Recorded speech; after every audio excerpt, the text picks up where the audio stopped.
I decided to go to the United States recently when I arrived back in the UK. Hello, Callum. We're police officers with Sussex Police. We'd like to talk to you. You're currently detained under Section 3 of the Terrorism Act. All my devices were taken away from me. So in the Terrorism Act, human rights go out the window. When they ask for your PIN code, you have to provide it. If you do not provide it, the Terrorism Act then says that you are guilty of an offence. So they demanded to know when I left, where I went, tell us everything about your life. We can only speculate because they never actually told me. They never explained. The most interesting aspect for them being really interested in my trip to the US. I'm like, what? I've been over to the US with people about what they feel about the election, and the people who voted for Trump, it was amazing. Everyone in Britain's looking at it with like licking lips, thinking, yeah, we could do that. And then the guy's second-hand man, Elon Musk, spends a week or two just shining a light on the British state and every crime they've ever committed by, for example, ignoring rapists because they're the certain skin tone. Yeah, if I was the British state, I would be feeling pretty terrified right now, because you've now got this massive ability to share information, and what information is being shared? That your state is probably one of the worst in the West.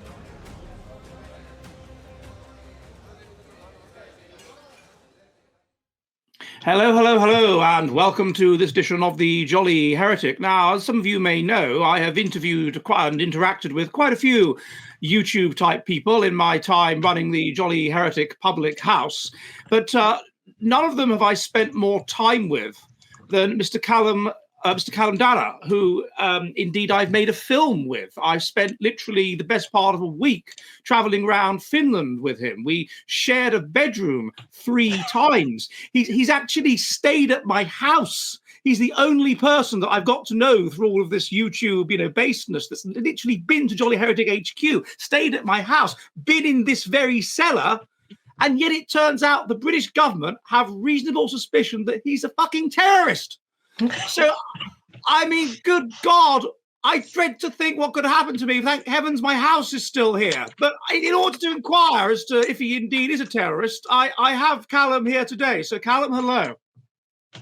Yeah, I mean, if you look under your chair, you should find a bomb. And when this interview's over, goodbye. That's what that ticking has been. I've been asking. Yeah, it's a long game.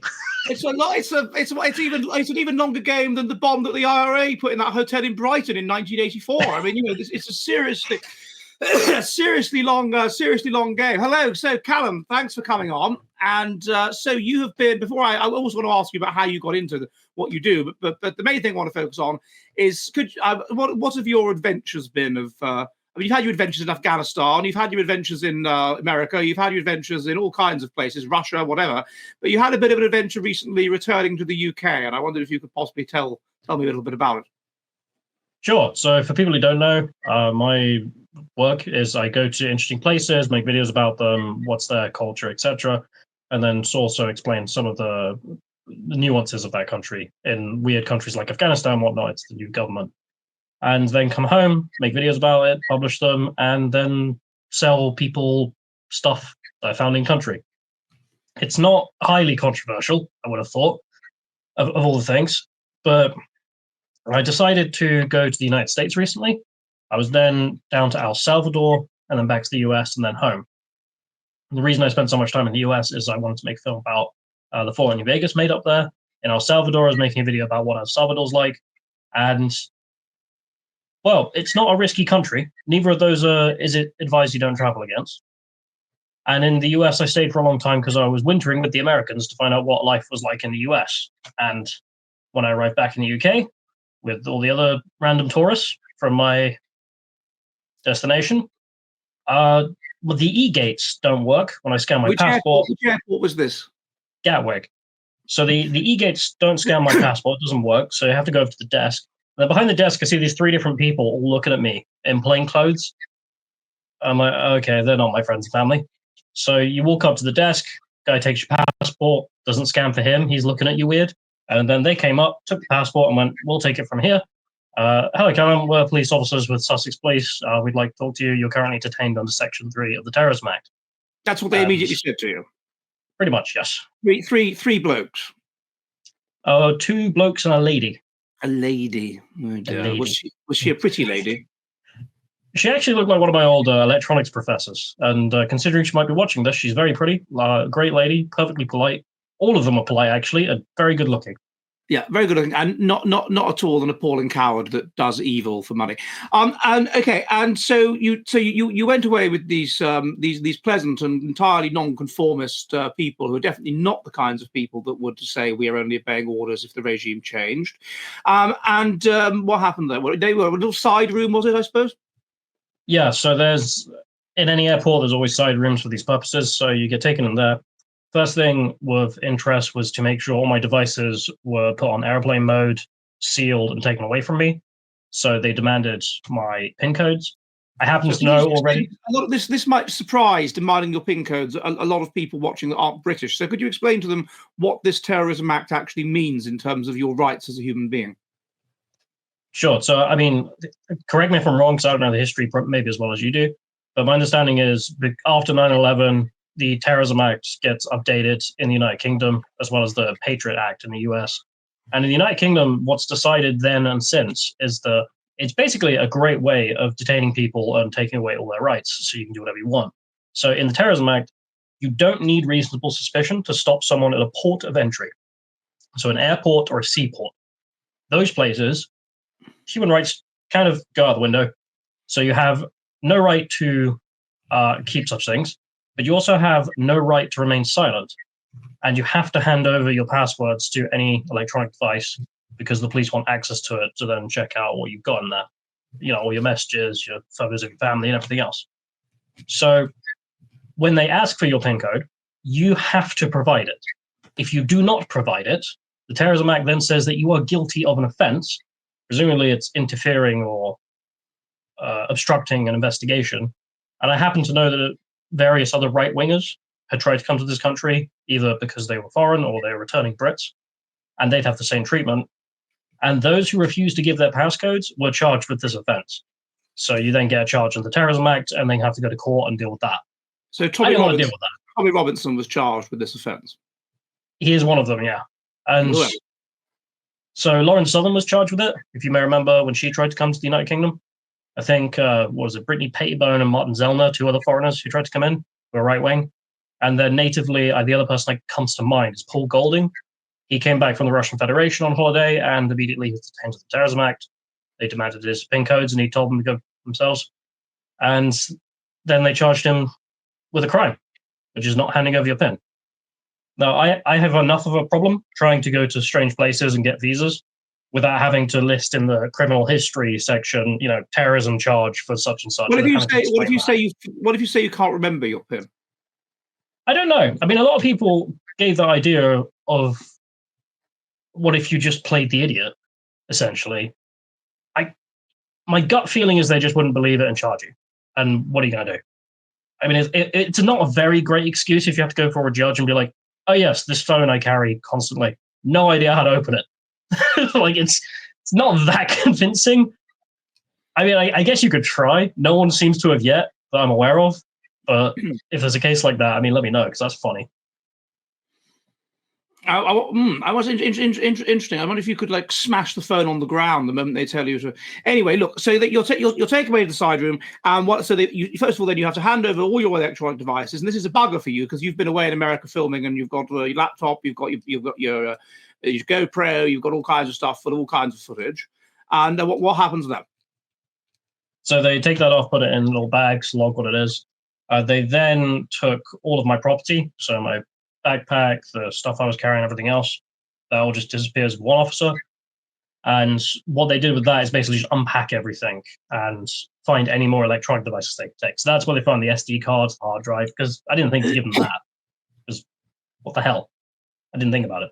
I mean, what was funny is they took the SD card out of my GoPro to search that, but then seized the GoPro as well, which doesn't have anything on it because it's a blank camera, so that's just weird. But whatever. So the guy goes and takes that. He then repacks all your stuff. He broke a few of my things doing that. Asshole. In fact, got this book about Bitcoin, which I was really hoping to keep, and now it's all bent and stuff. Some other things I wanted, which are all destroyed, so I threw them away. Oh well. You then get put in a room. They tell you you're being detained under Section 3, like we said. What's going to happen now is that we're going to process you. We're going to take your name, address, all that stuff. We're going to take your fingerprints, take pictures of your face from every different side. And then you have the right to talk to a lawyer of your choosing before we start with the interrogation. So I don't have a lawyer. So I said, can I have the duty solicitor? They gave me that one. So you wait a while, phone call them, and then left me in the room. So I talked to this lady. And I'm like, hey, I'm detained under this section of the Terrorism Act. Don't know why. What the hell's going on? What can I do? And this duty solicitor's response was, I don't know. Because you can't explain why you're there. They don't know why you're there. The police haven't told you why you're there because we haven't got to the interrogation yet. So like, what are you meant to do? So she asked, have you engaged any terrorist activity or working for a hostile power? No. Well, then they probably want to ask you about your trips. I'm like, yeah, I got that. But if you did have a lawyer, then presumably his number would be on your mobile, and they've taken that away.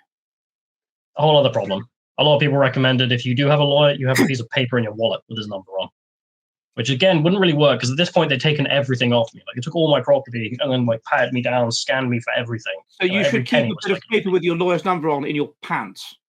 Yeah, a little sleeve. Just put it in there. Yeah. So that was a waste of time talking to that lawyer. What is the situation? Is apparently if they can ask a question in the interview, and then they can demand to call up the lawyer to have them interpret if that question is overbearing or such. But that's about it. That's all the legal representation you're allowed. You're not allowed a lawyer in the room, which, okay, whatever. What would that do to prevent you from cooperating with them? There's a lawyer there. But if anything, it would intimidate them. That's why it's not meant to. I mean, it's extraordinary you have a lawyer in the room. Presumably, that's the reason they're not allowed. So the situation is you are detained. There is no suspicion of you. There is no reasonable suspicion as to why you are detained. Too bad. We don't need one. You have no right to the lawyer in the room with you. And you also have no right to remain silent. So we're now going to ask you a series of questions. We can detain you for up to 6 hours legally. So we keep you for 6 hours after your long flight to the country. And you have no right to remain silent. You have to answer all the questions, which you have no idea what any of this is about. And do you have like a legal obligation to tell the truth? Don't know about that. I would presume so, because they did threaten me with perjury. Like if you commit perjury in the interview, you can do. Because I was threatened with that. I had to give an interview to a Finnish police officer about a crime I'd witnessed, and he said, "This interview will be read out in court, and so you must tell me the truth." That was made clear to me in Finland anyway, but they're different from you, from Britain. So all right. So what kind of questions did they ask you? So the conversation went like this. It began with, and this was the trip they were most interested in terms of detail, was the one I just did. So the trip to the United States and El Salvador and back to the United States. So they demanded to know when I left, where I went, how long I spent in this place, and then I went to another place. How long did I spend there? What did I do in these places? Who did I meet? What did I speak about? So that was the US and El Salvador as well, and then back home. So to give an example, so I went to Vegas to film, then I went down to Florida for some work, back to El Salvador, back to Vegas, and then somewhere else in the US and then back home. And so they wanted to know every step of that journey, who I was meeting, where I was going, and why I was there. And then when I mentioned a name, they're like, what does he do? Where does he work? Blah, blah, blah. So that was the first thing. The next question then moved on to all the other stamps in my passport, but they weren't interested in half of them, or most of them even. So the first interest, I think, was just in general, where have you been? So I mentioned all the different places I've been. Russia obviously stands out, so they want to ask me about that. And they asked me about all the different trips to Russia, what I did, who I met, where I went, what I spoke about. And I'm just telling them the whole time, go to the YouTube channel. Like, I'm not hiding anything. It's all on the YouTube channel. Like I mentioned getting interrogated by the Russian police there. It's like all the details of that.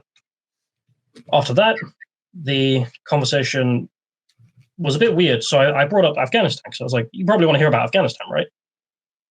And they're like, if you want. Okay. Because I was imagining after I come back from Afghanistan, for people who don't know, I went there after the Taliban took over the country and we interviewed the Taliban. So I was expecting to come back and be interviewed by counterterrorism to ask me at that time, did you join the Taliban? And instead, there was no interview.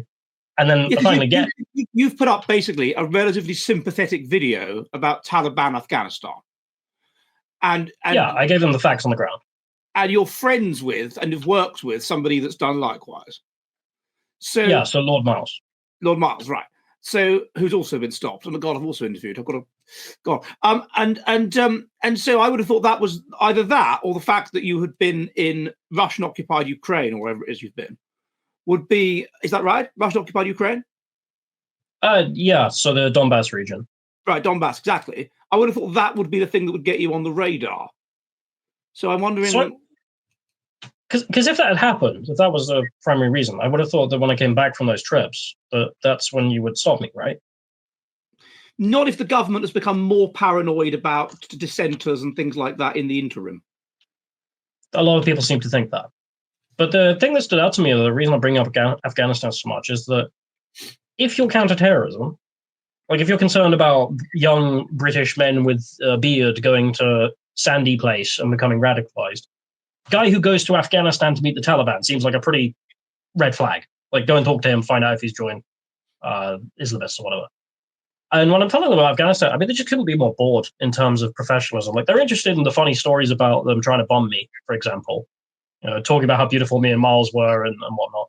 But apart from that, they're just like, yeah, it's just not a concern for us, the terrorism police. You're going to meet in the Taliban. Like, all right. That's right. That's the British state's modus operandi when it came to that. So then the conversation, I finished up on the trips. And then I'm trying to remember the way the whole conversation went, but I'm pretty sure then it moved to my life story. So they were like, tell us everything about your life. I mean, keep in mind, we've been talking for like 2 hours at this point. So then I tell them I was born here, I went to school here, I went to college here, I went to university this place, did this.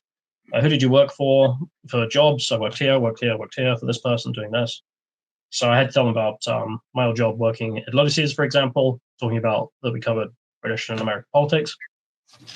Then they're asking what political connections I've got out of all of this, who am I still in contact with, especially foreign political connections. So I told them about Dominik Tarczynski, for example, which again is, I've interviewed him on my channel. Yeah, for people who don't know, he's a Polish member of parliament. And he was one of the, I believe, first guys that started the Polish Independence Day rally that's so much expanded and is now a national treasure of an event every single year. And so people like that, they were interested in who was I talking to politically. The conversation then got to what I thought was the most interesting aspect for them, which is my opinions.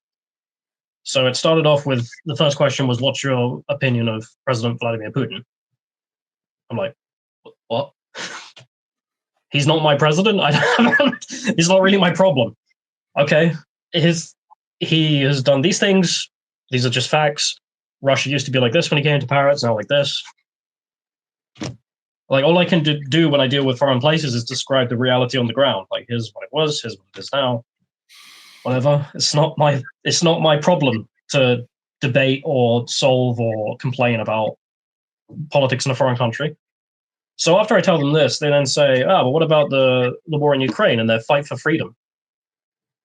Like, again, not my bloody issue. Like, I told them I tried to come to Ukraine because I wanted to go and do both sides of the war, but everyone I spoke to in Ukraine was kind of hostile about the idea. Then the conversation moved to the West. So what's your opinions on the West in general? What's your opinions on the UK leadership, and the way the UK is going? And then UK politics, who do you know in UK politics? My time in UKIP, for example, United Kingdom Independence Party. So I did some work there back in the day, trying to get... So you don't have the right of a secret ballot if you're interviewed by these people. You can't say, I'm not telling you my opinions on the UK leadership politics. I have a secret ballot. They basically want you to tell them what you vote. That would, if you didn't tell them, you would be interfering with an investigation. If you didn't tell them what you vote? If they asked for it, you have no right to remain silent. So I don't know why that wouldn't be a valid question. But they didn't ask what you vote? Not specifically, no.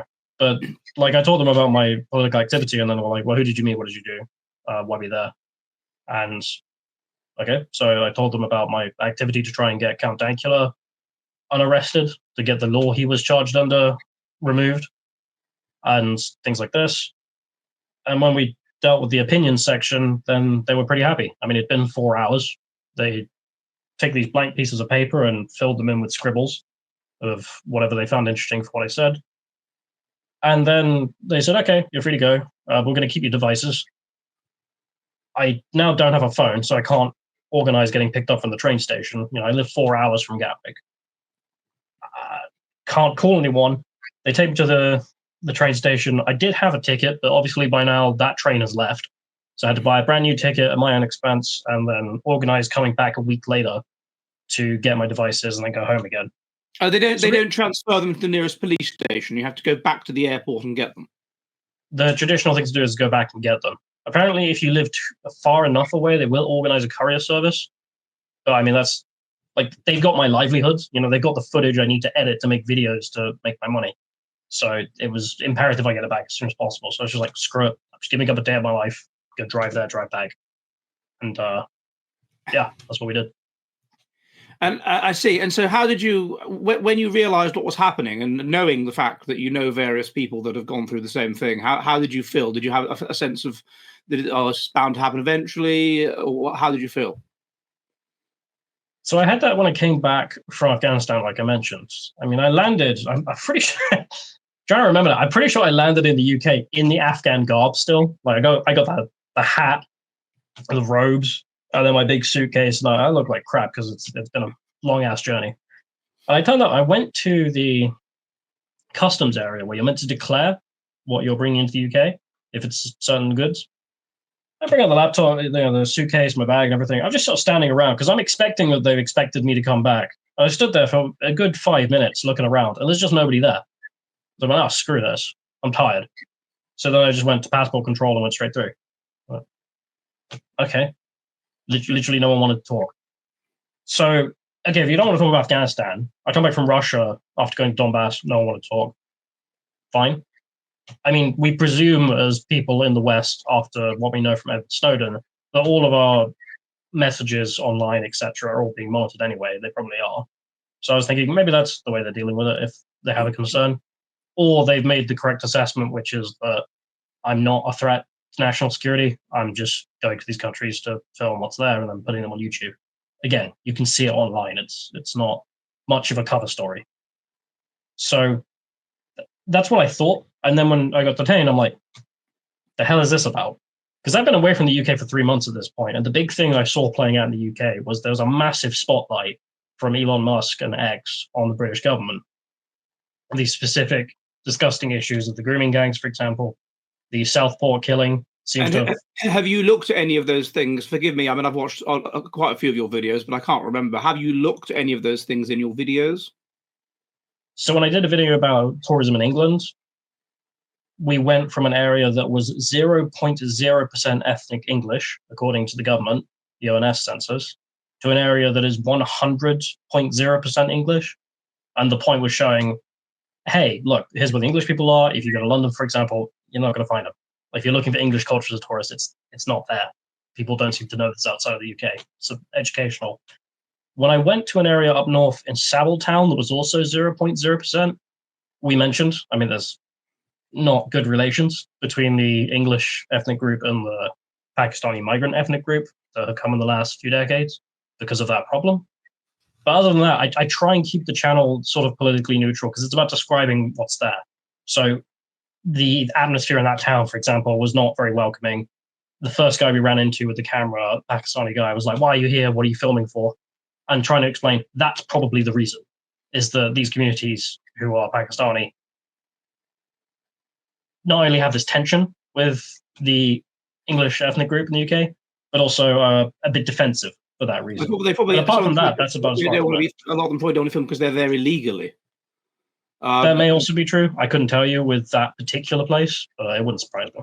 When I can't find enough base knowledge to feed the inner workings of my mind, and I go onto Audible, and all I can find is warmed up diarrhea by people like Adam Rutherford and Angela Saini, I sometimes don't know what to do. But that's why I use Legion.com.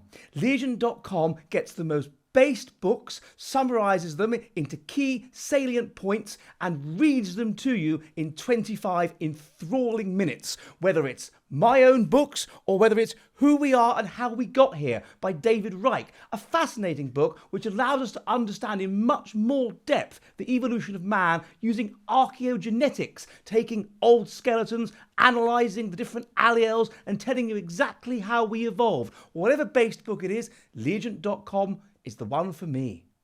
I was in London. I was filming in Bethnal Green, and there was a definite threat conveyed to me subtly by this guy. I was trying to work. He was giving out menus for a restaurant or something. This guy, he only didn't speak English. He only spoke Bengali, and I was getting irritated by this. And I said to him, "Like, do you speak English? Do you speak English?" And this guy comes up and says, "Oh, I speak English. I speak English." And we talk. And I explained that the only word that I understood of this language was garam, which means hot. Like garam chai, garam chai. And he went, "Oh yeah. Don't be too garam yourself, yeah." That's what it is. Don't be too garam yourself. So I'm not particularly garam. Are you garam? Oh no. So okay, we're both not garam then. And he was basically saying, "Watch it," but doing so in a very garam, of course, meaning hot and spicy. It was like, "You're in our area. Watch it, Whitey." When we were on that boat, and we were not able to get off at Orland because nobody told us. I suppose the boat would only be there for 15 minutes, and there was no announcement because we were on deck. I suppose thinking about it, it might be because the people of Orland knew of your dangerous reputation and had asked the staff of the crew not to let us off the boat, such that you would endanger their island, as the English once did by invading it in 1854. I mean, if we were a terrorist threat to the people, we would land on their shores. Of course, they sent us to Stockholm, where we would, just blend in with the locals. Yeah, exactly. Which would make sense.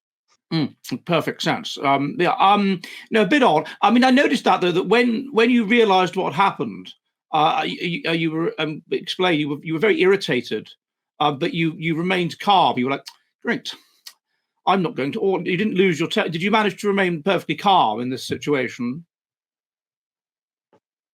I forget who it is, but it's the things you can't control. Why get angry at them?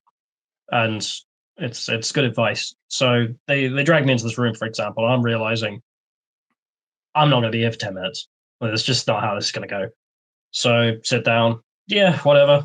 Could I have some water, please? And they get me the water, and they're scanning me or whatever, and I'm just like, "You don't want to look at my boots." And they're like, "Yeah, we do. You got to take off your shoes." I'm like, "They stink, my friend." So just whatever, like just calm about the whole thing, because what can you do? As I mentioned, I was expecting this when I came back from those trips. The fact that I came back from the US and had this inconvenience, it did annoy me quite a bit, because it's one of those places where you come back and you think it's going to be fine. I'll come back from the US. Like, how many hundreds of thousands, if not millions, of Brits go to the US and back every year? It's a complete non-suspicious, normal interaction. Did you have to give your fingerprints? Yeah, so there are quite a few governments that got my fingerprints now, which includes the British one. Did you have to give a saliva sample? Trying to remember. Yeah. So you were essentially treated like a literal criminal, because that's what happens if you're a literal criminal. It's saliva sample. And I understand that you have the right under the Act to refuse to do that, and that's not a crime. And then you get taken to a police station, and the police and the detective sergeant decides whether you have to give a saliva sample. So that was explained to me, because initially I told them, "Okay, if you give me the option, I refuse. I'm not giving you my DNA, go to hell." And then some other guys came in to check on my welfare, is how they put it. And they came in and basically explained to me that because we're detaining you under the Terrorism Act, what is going to happen here is we'll call up a superintendent. They will give us permission to do it. We will drive you 45 minutes to the police station, get this done, and 45 minutes back, and then conduct the interview. But you're not leaving without giving us this. So I just went, "Okay, fine, we'll do it here," rather than waste another hour and a half of my life. I suppose it's kind of wasting their time as well. They were seemingly kind of annoyed about the idea of having to put me in a car, drive me there, get it done, and drive back. So therefore, I would take the view that, look, if I'm going to get a taxi back from here, I will happily waste your time. That's one way of looking at it. But after you've been up for 30-something hours and you're tired and you just want to go home. Another thing I'm going to do. I'm going to do if this happens to me is I'm going to immediately go into Finnish and demand the Finnish translator in Finnish. In fact, no, I'm going to demand a Skolt Sami translator. And there's only about 200 people in the world that speak Skolt Sami. Oh, they all work for the British government.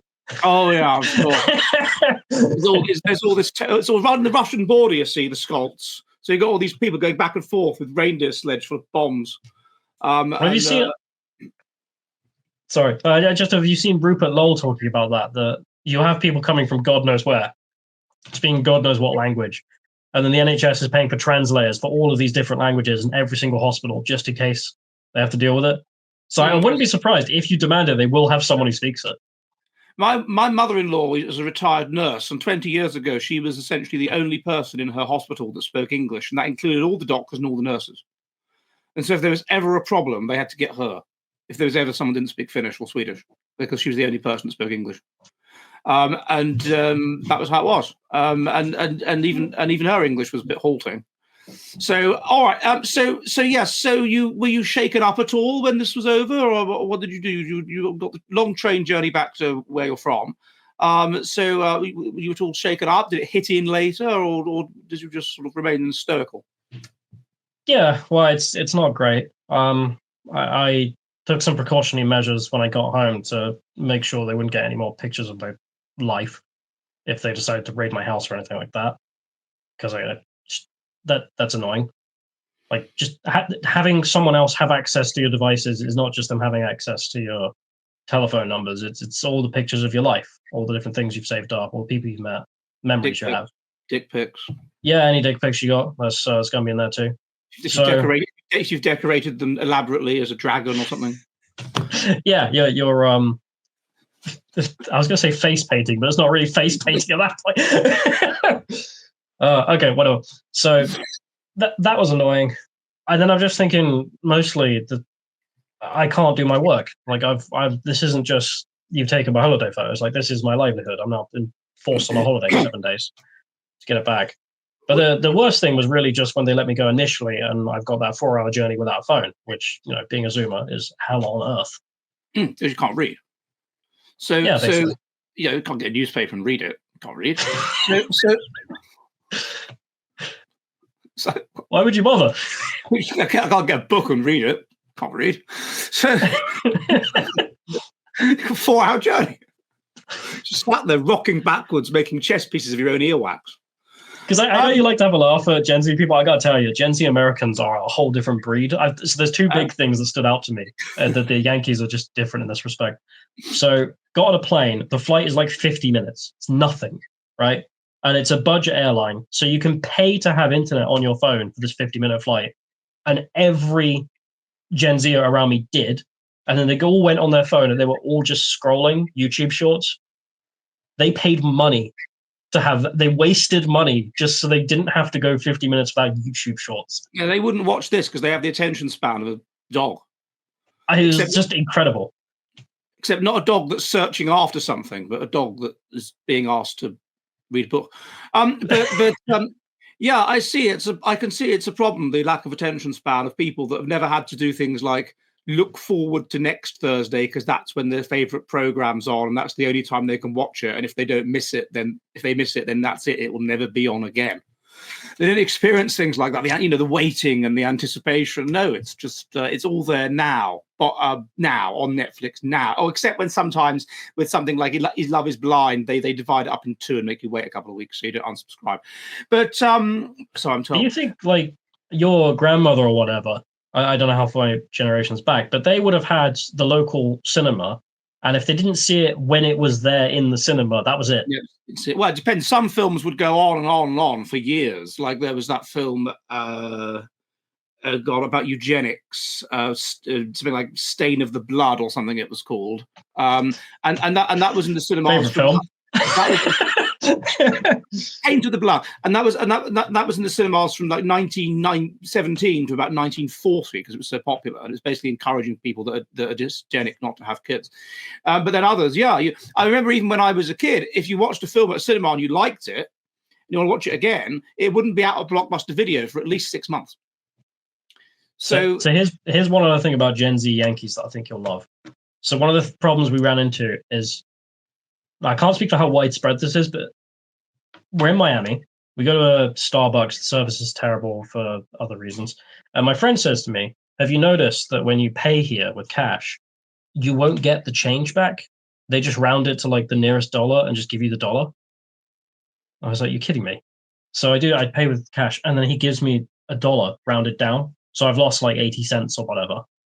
I'm looking at him like, are they allowed to do that? He says, no, it's not like a legal thing. The people they have behind the counter just don't know how to do coins anymore. So they just round it and give you the change, and then no one cares because it's only 50 cents.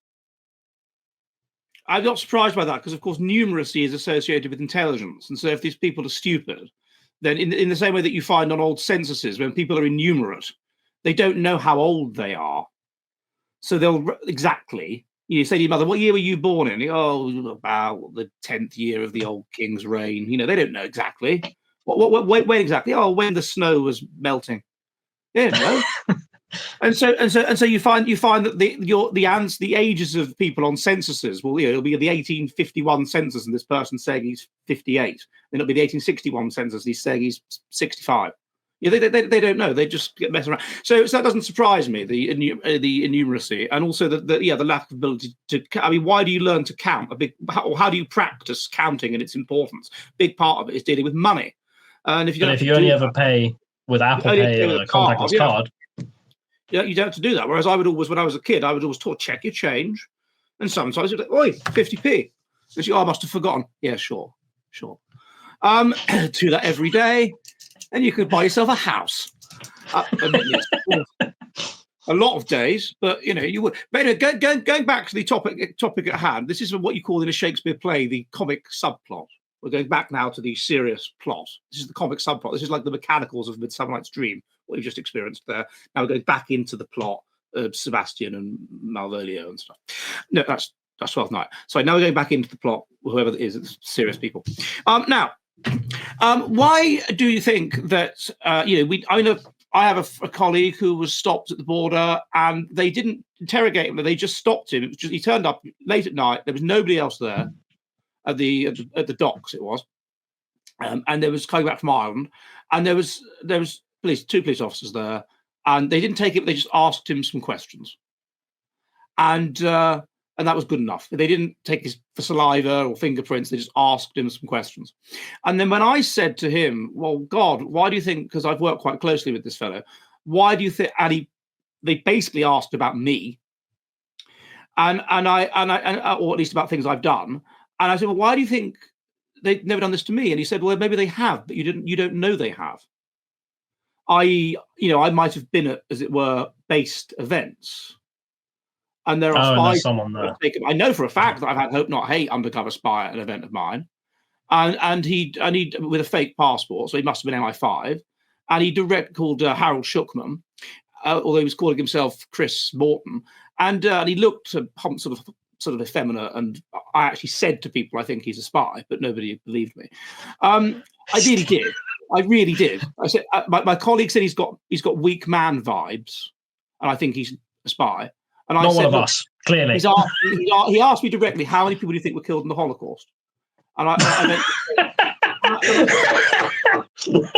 was like, hang on a minute, you're either retarded or you're undercover. And I said, I think it was. I believe it was the amount. I believe it was the amount of people that were agreed upon the Irving v. Lipstadt trial by both the defence and prosecution. And then that was that. And I was very careful around him. Very careful around what I said around him. And in the end, when it all came out, they really didn't. Hope Not Hate made said a load of things, but they couldn't about me. But they couldn't really prove them. And when it came to the burden of proof that the newspapers needed, like the Guardian, it wasn't there. They couldn't print things about because there just wasn't the proof, because I was so careful. And so there could have been other people that I don't even know about that I've met at based events who are MI5, and they've talked to me. This kind of thing could have happened. But anyway, why do you think what do you think you've done? What do you think are the series of factors combined which resulted in you being stopped? So we can only speculate because they never actually told me. They never explained. Nor did the line of questioning explicitly state as to what the problem was. I mean, for example, them being really interested in my trip to the US. Why? But were they Like, really? I'm going to. Or were they pretending they weren't interested in your trip to Afghanistan and Russia in order to throw you off the scent? Whereas in reality, that's what they were quite interested in. My point being is it's just really hard to tell. The theories I've seen in the comments that are reasonable, that make sense. It seems to me the relationship with the Russian Federation is the biggest concern. The problem being that the UK government, for whatever reason, has decided that our fortune and favor lies dearly and explicitly with Ukraine winning their war. So, and for some reason, when Ukraine wins, they're just gonna, I don't know, give us times 10 the money back or something. I was explaining to the police officers, like, when they asked me about their war for freedom, I'm like, how does this involve us? Like, for the Americans, it makes sense on a geopolitical strategy, but like the UK was so irrelevant. Like, after coming back from the US and seeing the wealth disparity between us and the Americans, it's got really bad for the average American versus the average Brit. And you just think, God damn, we do not have any kind of standing in the world that we thought we did. But what do you mean? What do you mean? You mean the British are much poorer than the Americans? Oh, hell yeah, massively. How so? So, in terms of wealth, and you can see it visually in just the things we have, for example. So, for example, the cars are a massive thing out there for obvious reasons, but then the type of cars the average American seems to own are way better than the average Brit. You then have the houses themselves. Of course, it's a bit wonky because they have far more room because they're a big country, but it's allows them to have things like washer rooms where you've got a washer and dryer in just a room on its own instead of in the kitchen, for example. In Canada, they have mud rooms. It's a room. Yeah, it's a room. I've seen on room for mud. where you try and say it's a room just to put mud in. So they also have air conditioning absolutely everywhere. The idea of not having air conditioning is like, were you an actual peasant? And I kind of get it.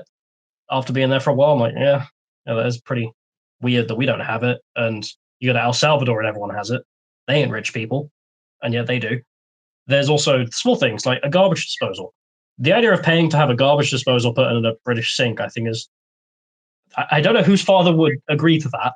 It would be a rather odd thing to suggest, but everyone in America has them. And then I don't even know what it is. I don't even know what it is, mate. I don't even know what it is. So you know when you crack your eggs, yeah, and then you take the eggshells and a bit of slime and you throw them in the bin? Yes. But then it stinks, so then the bin kind of stinks of egg. So what if you don't want that? So what Americans do is they take the eggshell, they shove it in the garbage disposal, press a button, and it's just a big blade that cuts it all up. And then you run the tap, and it all goes into the sewage system. That is just fine. It's just decadent. I mean, no Yeah, wonder. yeah. Can't be bothered to put eggshell in the bin. Garbage disposal, decadent. Do they want their own asses? I mean, Jesus Christ, that is just decadent. Oh, good. But that's the big cultural difference I'm finding, which is Americans will find inconvenience and then just how to destroy inconvenience so I never have to deal with it again. Whereas the Brits will go inconvenience, put up with it. Anyone who doesn't want to put up with it is a pussy. Yeah, I would concur. I would concur. Although I draw a line at non-flush loos. I've stayed in places in the northern Lapland where there's no flushable loo, and I can't deal with that. That's just horrible. That's horrible. That is. I don't do that. Near where I live, there's a cafe in a forest, and there's outside loos that are non-flushing. I just hold it in like it's ridiculous. I'm not just no. Just no way. You might as well just say piss in the woods. I mean, it's just disgusting. But you definitely know there's some Laplander who will listen to you say that and be like, oh God, he won't even take a dump in my hole. Or you get somebody, Decadent man. I made this brilliant comment on Twitter about how people said oh yeah, well, they said, oh, why are you in Finland? Go home. And I said, well, I'm in Finland because your women are sirens that draw us in. And also we can give them things that you can't, such as witty conversation and not passing out drunk every night or something like that, which is just true. And then you had purity signaling English twats saying, how dare you say this? Oh, you're not integrating into the country. I'm going to purity signal. I'm going to purity signal because I sit behind a computer and I've achieved nothing in the world of baseness. So I'm going to purity signal. And then they'll do that they'll say, how dare you? How dare you go to Lapland and mock the Sami's lack of a flush loo? Integrate. Integrate. Yeah. Stop using a flush loo. Enjoy looking at other people's excrement. when an American comes over here and is like, "Why do you guys have no air conditioning? This is horrible. Why do you walk everywhere? Why not just get a car like a normal person, and get garbage disposal? And why don't you have a washer dryer?" Oh yeah, the Because washer dryers. that is why we're not all fat bastards, because we move about. But then there's also, I got to admit, the washer dryers in the US seem to work way faster than our washer dryers. I think this might have something to do with the EU regulation. You know, the EU limits the amount of power you can use in everything. And then they passed some legislation a while back that I know for sure applied to hoovers. So when you're vacuuming up your dirt, right? The European Union decided that if your hoover was too powerful, you were destroying the planet. So they limited the amount of energy your vacuum could use, which then meant you just had to vacuum for twice as long to get the same result. So it just was a complete inconvenience, pointless waste of time. But we still have to live like that with these crap hoovers. Whereas when you go anywhere else in the world, it's back to the main plot of the interview. Sorry, we've gone off topic. But one argument I've heard proposed is simply that the vast majority. Just do two things. One, the vast majority of people that these secret services stop are Islamic, which there should be, because 94% of terrorism incidents in the UK. Are you ready for the future of the West?